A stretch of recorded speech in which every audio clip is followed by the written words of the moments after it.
Solo Level ang Season 2. Like and subscribe, baka naman. Tulog ka pa ba kuya? Bungad na nga ng kapatid ni Jinwoo, at baka nakakalimutan daw ng ating bida na may meeting pa siya sa teacher niya. Bagamat natarante ito noong una ay agad naman itong nakapunta with matching formal attire pa nga na lubos kinagulat ng kanyang kapatid, dahil grabe na nga raw ang pinagbago ng itsura nito kumpara dati.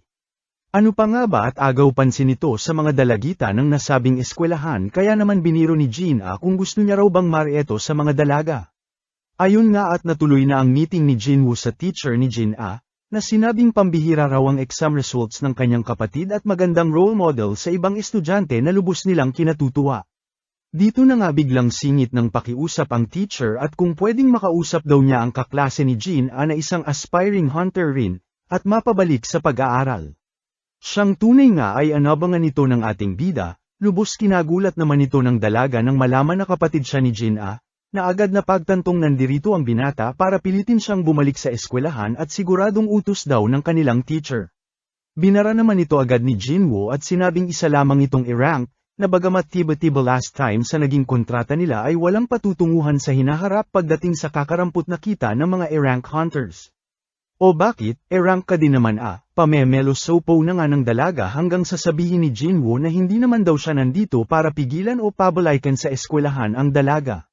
Samantala, dumating naman na sa Korea ang S-rank hunter na si Hwang Dong-soo, na lubos ang panggigigil at hangad lamang na mahanap sila Jinwoo, para maipagiganti ang kanyang kapatid, at huwag na huwag daw siyang mapigil-pigilan ng mga taga-Hunter Association, pagbabanta na nga nito.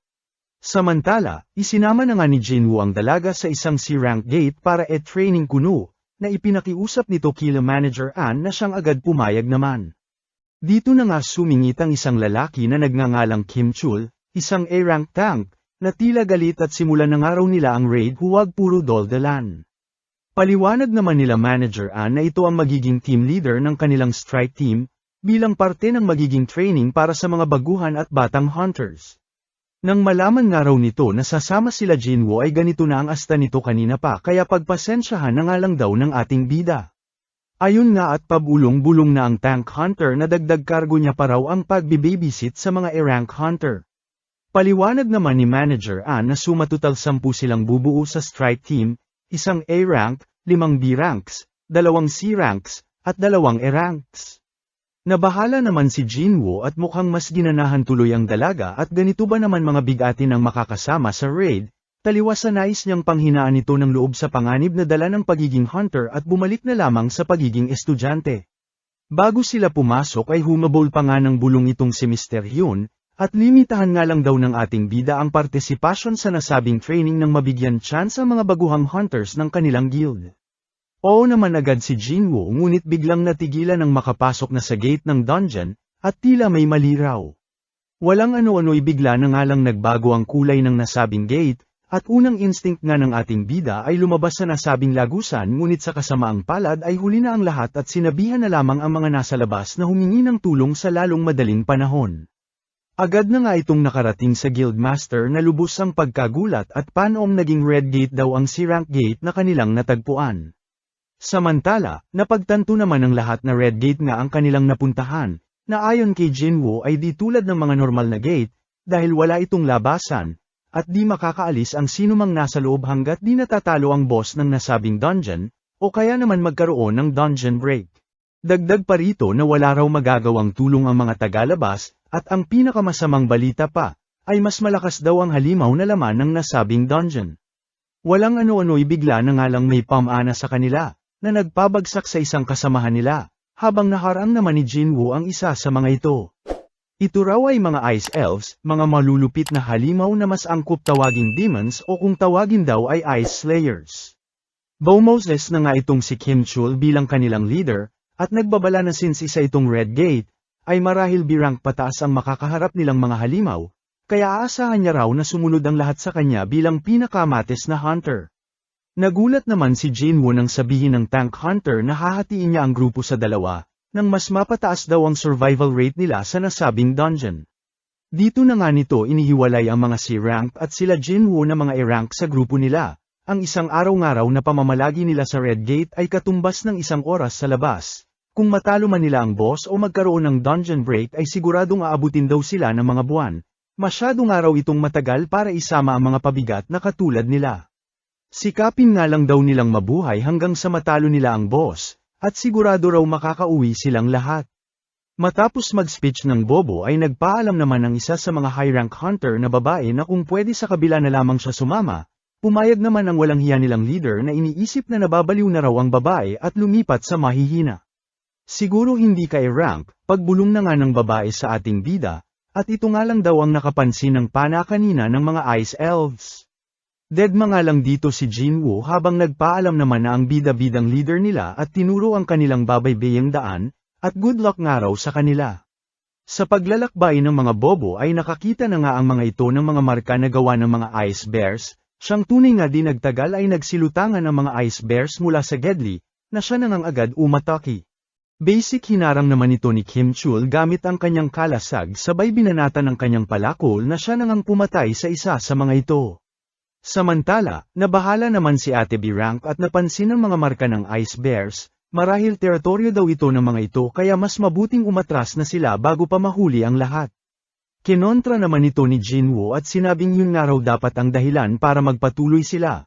Dahil since teritoryo ito ng mga Ice Bears ay wala silang ibang iisipin sa loob ng kagubatan kundi ang mga nasabing oso, kaysa naman daw sa mga Ice Elves na siguradong mas problema at matatalino. Agad napaisip naman ang babae at napagtantong tama ang ating bida, habang si Jinwoo naman ay mas inisip ang lamig ng lugar, kaya naman binuksan ang kanyang inventory at binigyan silang lahat ng jacket. Lubos kinagulat na nga ito ng lahat at maging sa high-rank hunters ay bibihira ang ganitong skill. Sabay napatanong si Song Yi kung sino raw ba talaga ang ating bida. Huwag na nga raw madaming tanong ang dalaga basta siya raw bahala dito since siya ang nagdala sa kanya. Ganoon din sa inyong dalawa, walang makulit at magtatanong, ika na nga niya sa dalawa, hanggang sa bigla na lamang may lumutang na dambuhalang oso na siya nang hinarap ni Jinwoo. Samantala, sa labas naman ng gate ay namamroblema ang mga hunters, pati na ang guildmaster sa kaligtasan ng lahat na nasa loob na siyang agad rumesponde. Ipinabatid naman ni Manager Ann na mayroon pang ibang pumasok sa loob, ang E-rank hunter na si Jinwoo, na suspetsa niya raw ay nag-reawaken na hunter.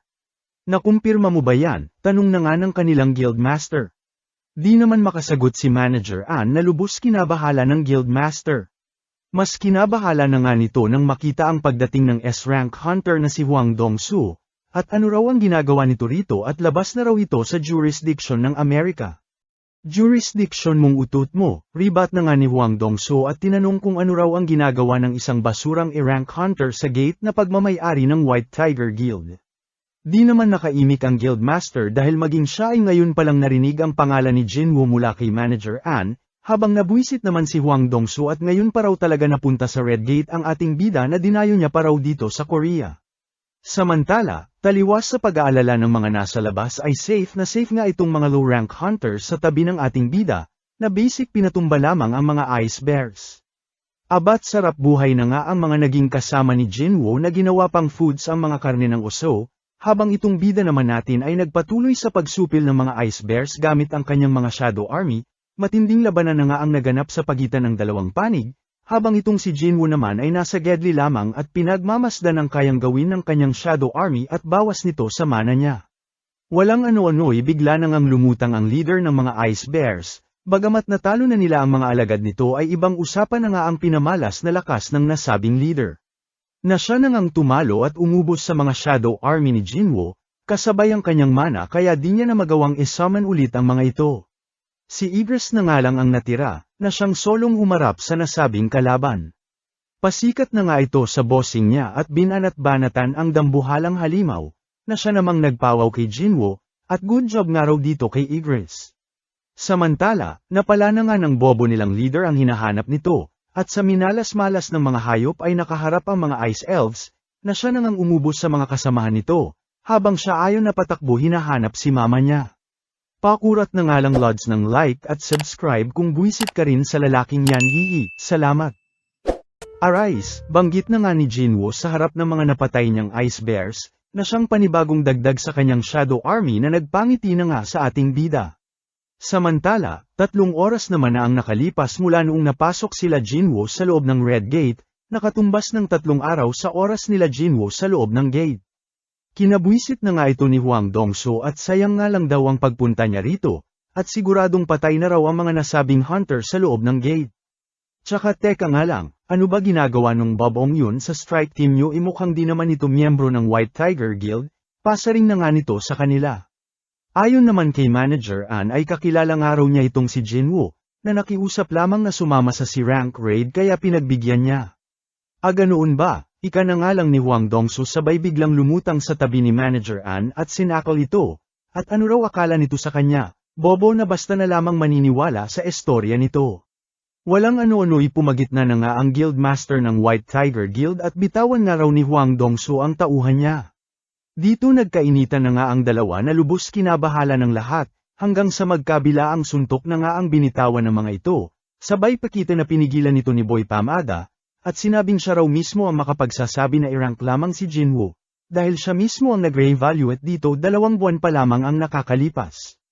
At tungkol naman daw sa kapatid nitong si Hwang Dong-soo ay surveillance team na raw mismo ang nagsabi na ang dahilan ng pagkamatay nito ay Magic Beast.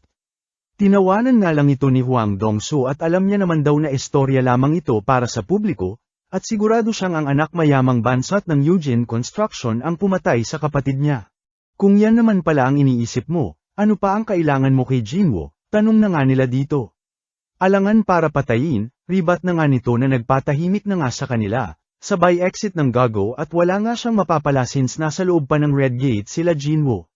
Samantala, gulat naman ang nadama ni Kim Chul nang makitang buhay pa ang mga low-rank hunters na kanyang sinawalang bahala, na tila nagkakamping nga lang sa gitna ng delikadong lugar. Bigla na nga itong sumigaw at patay na raw ang mga kasama niya dahil nagkulang sila sa supplies at kagamitan, at sino raw nagtago ng lahat ng ito at iniwan silang nagkadematay-metay. Naglabas na nga ito ng espada at nilusob sila, hanggang sa walang ano-ano'y tumilapo na lamang ito ng batukan ni Jinwoo at to the rescue sa kanila. Dami mong dada abat kami pa sinisimo sa pagkamatay ng mga kasamahan mo, banat na nga rito ni Jinwoo, sabay na bahala dahil nagdala pa raw talaga ito ng problema sa kanila, at naramdaman ang mga kalabang palihim na sinundan ang bobo. Dito na nga lumutang ang mga Ice Elves kasama ang boss ng mga ito, na siya nang kinausap si Jinwoo at nagtaka kung paano sila naiintindihan nito. Maging ang ating bida ay nagulat, at napaisip na marahil ito sa system niya kaya naiintindihan niya ang salita ng elves. Nandito nga raw sila dahil nais siyang haminin ng isa sa mga Ice Elves niyang alagad at naiiba nga raw siya sa iba at mukhang malakas. Bago pa man matapos magsalita ang boss ay bigla na lamang niyang pinatumba ang nasabing elf, sabay rekta inatake ang boss na agad namang nakaiwas sa kanyang atake. Napangising nga lang ang boss at bakit nagpapanggap daw na tao ang ating bida, o marahil di raw ito aware sa pagkakakilanlan niya, di raw ba nito naririnig ang boses na sinasabihan silang patayin ang mga tao, na lubos pinagtataka raw ng Ice Elves dahil wala silang marinig pagdating dito sa ating bida. Napaisip naman si Jinwoo na marahil parehas ito ng system niya, at since player siya ay di siya saklaw sa utos ng system ng mga Ice Elves. Di nga raw nila kailangang maglaban, ika na nga ng elf boss at sinabing ibigay na lamang niya ang mga tao sa kanila nang matapos na ang lahat.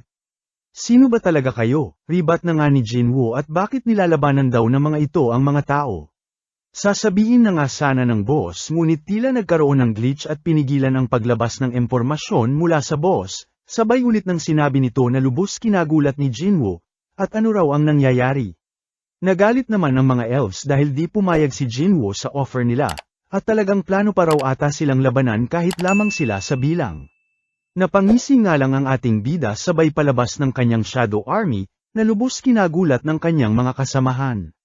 Ano pa nga ba at di na napigilan ang paghaharap ng dalawang kampo, habang todo takbo naman itong mga kasamahan niya. Nabahala naman si Jinwoo at bagamat natapatan niya ang dami ng kalaban, ay di naman panghabang buhay ang kanyang mana na siyang kapalit ng mga Shadow Army niya. Sabayan pangaraw ng elf boss na ramdam niyang mas malakas daw sa kanya, at kahit ilabas niya raw si Igris ay mukhang mahihirapan parent sila. Dito na nga nagpakilala ang boss na kalaban na si Barca, na siyang nakipagsabayan sa ating bida sa bilis at lakas. Gamit ang mga mage ni Jinwoo ay nagawa na nga nitong makalusot ng bulalakaw spell sa kalaban, habang sa malayo naman ay pinakita ang paggising ni Kim Chul na batid ang gigil sa ating bida. Walang ano-ano'y inatake na nga siya ng dalawa mula sa magkabila ang direksyon, at nang malapit na ang dalawa sa kanya ay bigla na lamang may pagsabog na naganap, sabay paglutang ng isang panibagong shadow na lubos kinagulat ni Barca.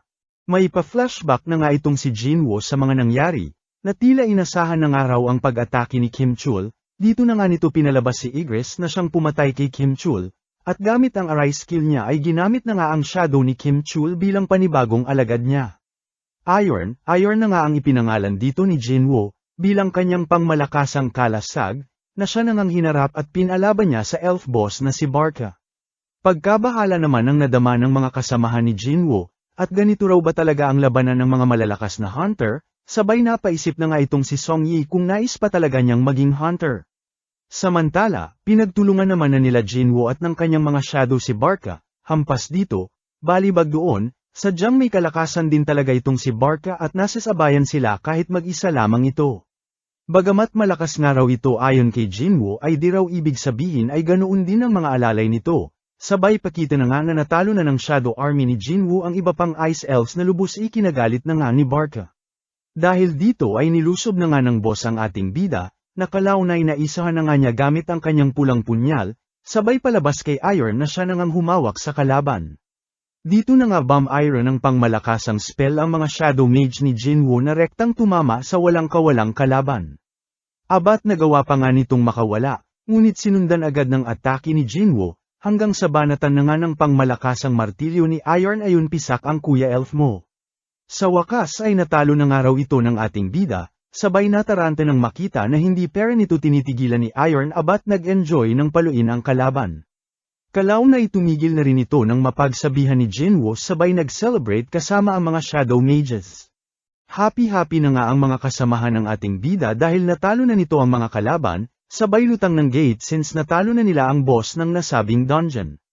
Samantala, di pa rin mawala ang pag-aalala ng Guildmaster na nag-aabang sa kanilang pagbalik, at halos isang linggo na raw ang oras sa loob ng gate. Walang ano-ano'y nagulat na nga lang sila nang magliwanag na ang gate, at naaninag ang paglabas ng mga hunter. Gulat na nga ang nadama ng Guildmaster nang makita na sila lamang ang lumabas sa gate, at hinahanap sila Kim Chul. At paanong ang lower ranks lang daw ang nakabalik? Di na nga nito naitago ang pagkagulat niya at naguguluhan sa kung ano raw ba talaga ang nangyari.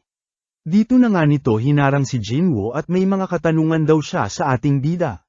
Binara naman ito ni Jinwoo at pagod na nga raw siya, at ilaan na nga lang daw ng Guildmaster ang mga katanungan nito sa mga guild member nila. Tila nagalit naman ang Guildmaster sa asta ng ating bida, at 6 na raw sa mga miyembro nila ang nawala kaya responsibilidad niyang malaman ang nangyari sa mga ito. Di wow, niligtas ko na nga 2 sa mga miyembro niyo may salamat lang ba kung natanggap sa inyo, banat na nga ni Jinwoo dito na sumupla na nga sa Guildmaster. Agad nag-sorry naman ang Guildmaster habang rekta umalis naman na sila Jinwoo. Sino ba yung lalaking yon? Tinalo pa babaeng may tuyo? Tanong na nga ng Guildmaster kay Heejun. Ayon naman sa dalaga ay ganito na raw ang naging mood nito matapos matalo ang boss ng dungeon, na maging sila ay lubos daw na pinagtataka. Pinagtanggol naman ito ni Manager Ann at baka dahil lang daw sa pagod, tsaka mabait daw ito base sa pagkakakilala niya. Nagulat na nga lang si Manager Ann nang sabihin ng kanilang Guildmaster na gawin lahat para mapunta sa kanilang guild ang ating bida. Samantala, kilig-kilig naman si Song Yi matapos ihatid ni Jinwoo pauwi, at todo nagpakyut na nga sa ating bida. Habang nagdadrive ay pinakita namang tanging ang punyal nga lang daw ni Barca ang nakuha ng ating bida sa dungeon. At ang daming araw niyang pinagdaanan sa nasabing dungeon pero di man lang daw niya nagawang ma-extract ang shadow ni Barca, na lubos nitong kinadismaya. Kinabukasan ay sinundo naman siya ni Jinwoo na todo naka-armor na naman. Sinabay na nga rin nilang sinundo si Song Yi na feeling close na nga kay Jinwoo. Nagkumustahan na nga ang dalawa kung nakatulog daw ba ng maayos kagabi habang iba naman ang pumasok sa isip ni Jinwoo, at iniisip na nagtsaktsakan ang dalawa. Pachuk-chak na nga lang lods ng like at subscribe, salamat. Nga na nga itong si Jinwoo sa mga nakikita at tinanong si Jinwoo kung saan daw ba nanggaling ang mga alagad ng ating bida. Paliwanag naman ni Jinwoo na parte ito ng isa sa mga skills niya, na lubos kinamangha ni Jinwoo. Kalaunan ay nalungkot na nga itong si Boy Rich Kid at maging ultimo sa pangungulekta ng Essence Stones ay naetsapwera na siya, hanggang sa lapitan na nga ito ng isa sa mga Shadow Army ni Jinwoo at tila naawa rin sa binata at pinatulong. Samantala, somewhere sa kung saan ay pinakita naman ang paglutang ng isang misteryosong lalaki na lubos kinatakutan ng ilang English hunters na nakaharap nito, sa kabila ng pagpapaliwanag nito na tao lamang siya at nais makauwi. Balik naman kila Jinwoo kung saan kainuman na nga si Boy Rich Kid, bilang selebrasyon at natapos na nga nila ang 19 na raids as per usapan nila ni Boy Yayamanan. Todo pasasalamat na nga ang binata sa tulong na naibigay ni Jinwoo. At susunod nga raw dito ay kukuha na siya ng written exam sa Hunter Association nang makuha na niya ng Guildmaster license niya. Drama mode na nga si kuya mo, dala na rin ang alak na ininom nito, at sinabing mas naging kuya niya pa si Jinwoo kumpara sa tunay niyang kuya. Bukod sa niligtas daw siya ni Jinwoo dati ay grabe pa raw ang tulong nito sa kanya magpahanggang ngayon, at sana nga raw ay siya na lamang ang naging kuya niya. Di simula ngayon ituturing na kitang nakababatang kapatid. Ika na nga ni Jinwoo sa nagmo-moment na binata na lubos na nga nitong kinatuwa. Samantala, pinakita namang nakagapos na ang misteryosong lalaki kanina, sa pangangalaga ng isang dayuhang asosasyon. Foreign hunter nga raw itong long hair na lalaki ayon sa kwento nito at nakulong sa loob ng isang gate ng halos 10 taon. Dito na nga raw ito nakakita ng exit at napadpad sa Amerika. Since hirap daw itong mag-English ay hinihintay nila ang interpreter dahil baka raw isa itong humanoid magic beast, ika na nga ng mga lalaki. Bilang pagpapasiguro ay isang S-rank hunter nga raw ang nerequest nilang pumunta, sa katauhan ng kapwa Koreano nitong si Hwang Dongso. Nalaman na ba nila pangalan niya? Tanong na nga ng isa sa mga ito, ayon naman sa kasama nitong lalaki ay Ilwansang daw ang pangalan nito, abat kaapelido pa nga ng bida nating si Jinwoo. Samantala, balik ulit sa bida natin, kung saan nagpaalam ito sa kapatid niya na mawawala raw siya ng halos 1 linggo. Sana all busy, pang-aasar na nga ng dalaga hanggang sa ipakita na bumalik si Jinwoo sa nakaraang dungeon na hindi niya natapos, kung saan nakaharap niya ang 3 ulo na Cerberus noong mga level 20 pa lamang siya, at ngayon triple na raw nito ang level niya kaya siguro naman daw madad-alien na siyang tahakin ang dungeon. Isang notification na nga ang agad sa malubong sa kanya, na naglalaman ng isang quest, kung saan para ma-clear niya, ay kakailanganin niya raw na makakolekta ng 10,000 Demon Souls na lubos kinagulat ni Jinwoo at napakarami naman daw masyado. Di naman nagpatinag ang ating bida pagkat malinaw daw ang pinunta niya rito, at yun nga ay ang makuha ang Elixir of Life. Samantala, matagumpay namang nakuha na ni Jinwoo ang kanyang Guildmaster license, na siya na nga nitong prenisente sa kanyang airpat para pamahalaan ang guild ng kanilang kumpanya. Bagamat nakalaan na ito sa kanyang kuya na inaasikaso rin ito, ay kontra nga rito si Jinwoo at lubha raw risky ang plano ng kanyang kuya. Dito na nga nagulat si Jinwoo nang malaman na all this time alam lahat ng kanyang airpat ang tungkol sa ating bida, mula sa double dungeon na napaglampasan nito. Hanggang sa kamakailan pa lamang na Red Gate incident, kung saan alam ng tatay niyang si Jinwoo ang nagligtas sa kanilang lahat. At kaya nga raw nakuha nitong anak niya ang Guildmaster license nito ay dahil din sa tulong ni Jinwoo. Bagamat bistado na sa kanyang mga ginawa itong binata ay mariin-pere nitong pinaglaban ang kagustuhan niyang patakbuhin ang Eugene Guild, na kalaunan ay pinagbigyan na rin ng kanyang airpat, ngunit sa kondisyon nga lang daw na makuha nila at mask out si Jinwoo, at hindi mapunta sa ibang guild. Agad umoo naman dito si Jinwoo na siya nang nagpangiti sa airpat nito. Samantala, nagpatuloy naman sa pagtahak ng dungeon itong bida natin, nakalaw na inapagod ng maglakad at napakalawak daw ng lugar. Dito na nga niya nilabas ang shadow ng leader ng mga Ice Bears, bilang kanyang sasakyan, sabay namang ng basic pagbabanggain lamang ang demons sa kanilang daan kaya naman kalaunan ay pinangalanan niyang tank. Sa unti-unting pag-akyat ni Jinwoo sa bawat palapag ng dungeon ay napansin nga ng ating bida ang unti-unting paglakas ng mga demons na kanyang nakakaharap, at since ang pagpatay sa mga ito ang daan para makatawid siya sa susunod na palapag ay siya ring pagtaas ng kanyang antas, pati na ng kanyang skills kaya win-win situation nga raw para sa ating bida. Medyo nakadepende nga lang daw sa supplies niya kung tatagal at makakasabay sa progress niya, pati na ng oras na siya niya raw kalaban bukod pa sa mga halimaw. Kain dito, laban doon, hanggang sa wakas ay nakolekta at nakumpleto na nga niya ang 10,000 Demon Souls na requirement ng kanyang quest. Mula unang palapag kanina ay nakaabot na nga si Jinwoo sa pang-50 palapag ng dungeon, kung saan isang matabang demon ang bumungad sa kanya na may pulang pangalan na siya niyang kinabahala. Wala naman ng sinayang na oras pa si Jinwoo at pinalusob na ang kanyang Shadow Army sa mga kalaban, habang nagtataka at bakit tila wala raw ginagawa ang matabang boss at tumatambay lamang sa trono nito.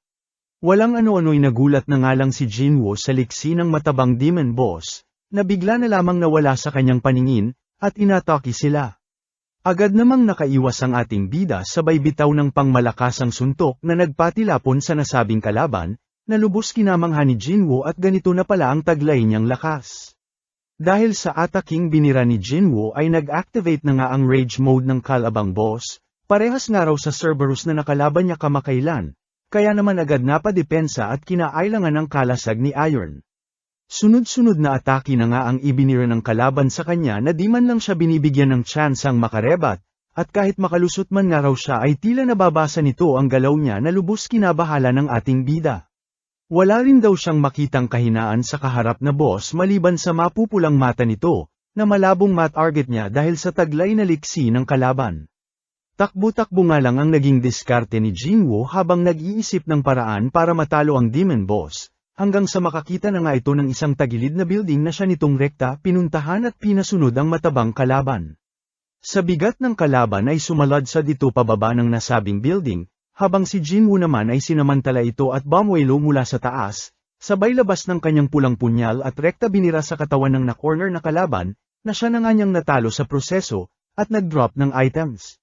Samantala, nakarating naman na si Hwang Dongsu sa Amerika kung saan siya nilang pinakausap sa misteryosong lalaki. Pilit iginigiit na nga nitong Magic Beast daw ang lalaki na marunong magsalita, na siya namang kinokontra ng lalaki at tao nga raw siya kahit magpadanay pa sila. Wala akong pakialam, ika naman ni Hwang Dongsu rito at tila pinagbabalingan lamang ng inis ang lalaki dahil sa di niya nakita si Jinwoo sa Korea at pinatawag nga dito ng madalian. Gaano na ba kalawak ang alam ng mga tao tungkol sa mga gate at Magic Beast? Tanong na nga ng lalaki na lubos kinabwisit ni Dongsu at ano raw ba ang pinapanto nito? Ayon naman sa lalaki ay dulo lamang daw ito ng isang dambuhalang iceberg, lahat ng nalalaman ng tao sa gates at iba pa, at ang kapangyarihang kayang magwasak at tumapos ng mundo ay nagising na. Dagdag pa nga nito na nandirito raw siya para pigilan ito, na lubos kinabwisit na naman ni Dongsu. At di raw ba alam ng lalaki kung gaano kadami ang mga hunter sa buong mundo para mabahala sa ganitong mga bagay. Ayon naman sa lalaki ay kahit pagsamasamahin pa raw lahat ng mga ito ay wala itong pan-apat sa bantang dala ng sinasabi niya. Deadma nga lang dito si Dongsu at talagang ayaw maniwala sa sinasabi ng lalaki, na binanatan pa nga ito sa pagkakaroon ng pangalan sa kabila ng pagiging Magic Beast, at talagang may asawa at anak pa raw na ganap. Walang ano-ano bigla na lamang natahimik si Dongsu nang malaman ang pangalan ng anak nitong kausap niya, na lubos pinagtaka na nga ng lalaki at bakit tila gusto raw nitong pumatay nang wala sa oras.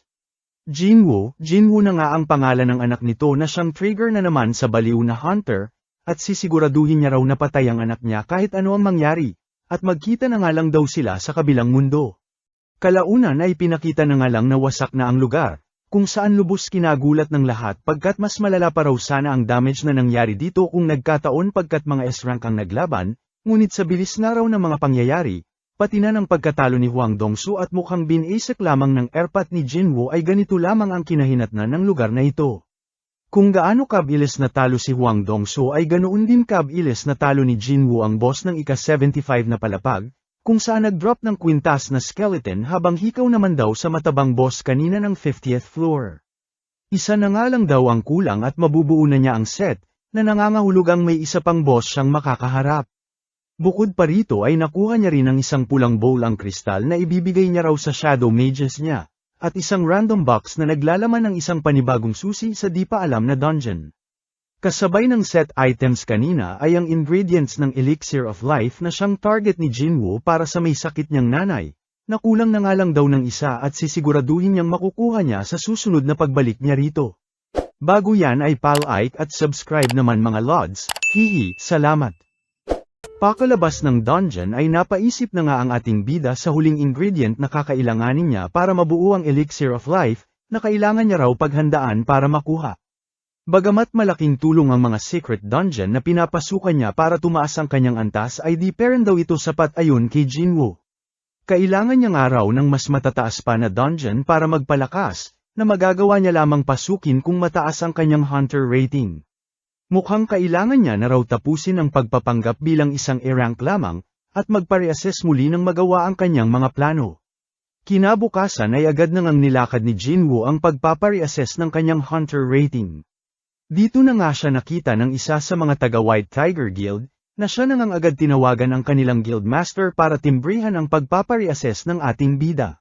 Samantala, rekta naman nang nagpa-assess si Jinwoo, kung saan pinahawak sa isang malaking itim na bola ni Ate Bantay para sila'y makapagsimula.